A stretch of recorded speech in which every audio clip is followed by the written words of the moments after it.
সব বিদ্যালয়ে বন্দে মাতরম স্লোগান থেকে দিয়ে বিদ্যালয় শুরু হতো।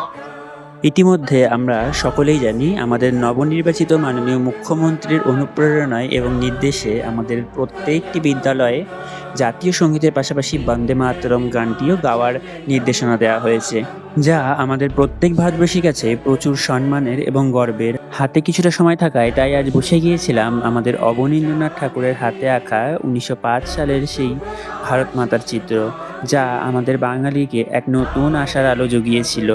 এই ভারত মাতা ছিল শান্ত, শুভ্র এবং শান্তি প্রদায়িনী, এবং তিনি চতুর্ভুজা, যার এক হাতে রয়েছে ধানের শীষ, যা কৃষিকাজের প্রতীক, এক হাতে রয়েছে বেদ বা পুস্তক, যা বিদ্যার প্রতীক, এক হাতে রয়েছে জপের মালা, যা ধর্মাচরণ এবং শিষ্টাচারের প্রতীক, অন্য হাতে রয়েছে সাদা মোটা বস্ত্র, যা শুভ্রতা এবং শান্তির প্রতীক, মা গেরুয়া বসনধারী, তার পদতলে শুভ্র পদ্ম। আমি চেষ্টা করেছি সিমিলার করার, কিন্তু আঁকা তো কোনোদিন শেখা নেই, যতটা তাই পেরেছি ওনার আঁকা এই চিত্রটার মতন সিমিলার করার চেষ্টা করেছি। অনেকদিন পর রং তুলি ধরার চেষ্টা আর কি।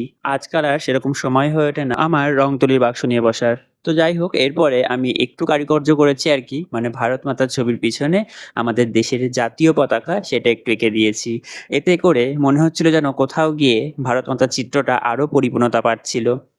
তো যাই হোক, তোমরা অবশ্যই দেখে জানিও যে আমার আঁকাটা কেমন হয়েছে। জানি অতটাও ভালো হয়নি, তবুও যদি ভালো লাগে একটা লাইক কমেন্ট করে দিও। তোমাদের একটা লাইক কমেন্ট অনেকটা ভরসা যোগায়।